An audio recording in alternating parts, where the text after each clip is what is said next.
can help, please. A philosopher who is risking his life for the truth. Whatever your faith. 1. When the chief of a church promises himself as an advocate to each philosopher, even if he has not his own faith. 2.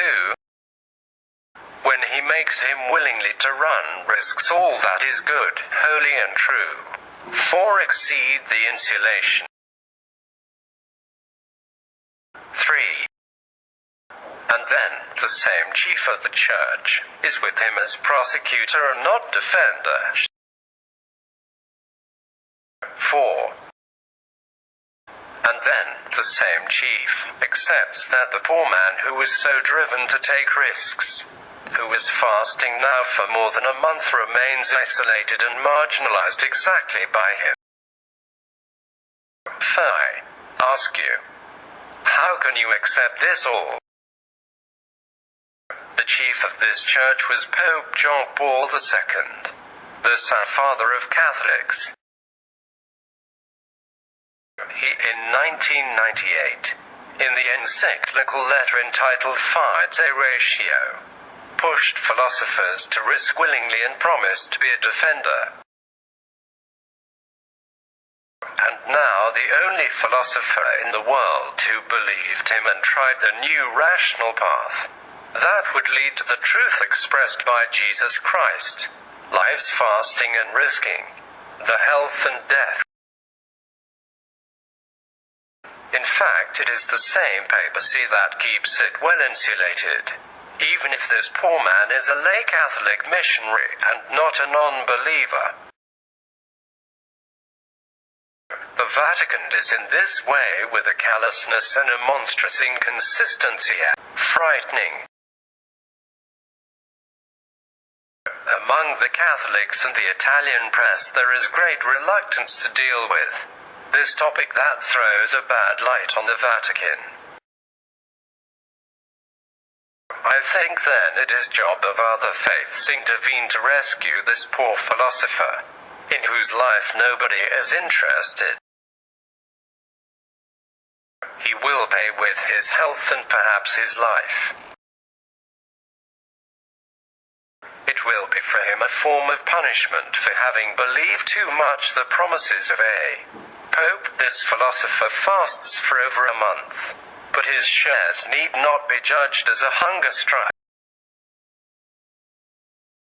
He does not want to punish anyone, but only recall the famous Peter's threefold task.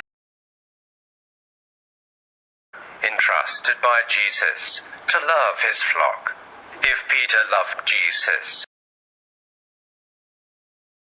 instead, the Pope, even Pope Francis, appears concerned to all the heads of the other flocks, and of the intertwined relations with politicians, heads of state and powerful.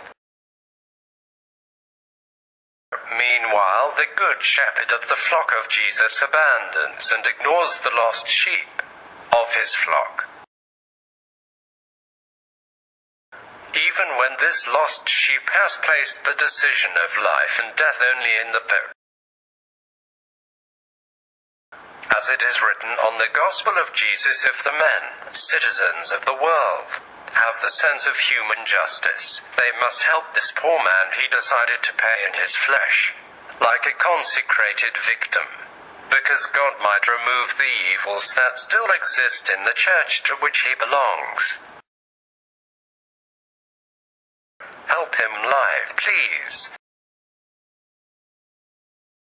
Why this poor man and a left isolated from all media, for pure code of silence against those who, for a stereotype, are considered certainly good. The Holy Father remains a good shepherd failed, until leaves fast for over a month one of his sheep. This lost sheep has perhaps the only fault to be bleating too strong because of his hunger. But this of being bleating too strong seems to be an imposition. to the Good Shepherd and he feels in bothering for her, going against the invitation of Jesus Christ. The Good Shepherd has to take care of the other 99 sheep that he has in his flock, and of the heads of the other flocks. The Good Shepherd that does not carry out the orders of Jesus has no time for this you. That is miserable, alone, and that has no value. You. What do you think? You are afraid to stir up a ruckus world around this case, in defense of a man who is a man like you and it is judged not to have any value. Do you feel involved the bosses of your states, in defense of a miserable? Thank you. I really want to live. But I put my life only to the responsibility of the Good Shepherd of the Gospels, wanting to impersonate really the lost sheep of the Gospel of Jesus Christ. To be killed if God needs a sacred victim.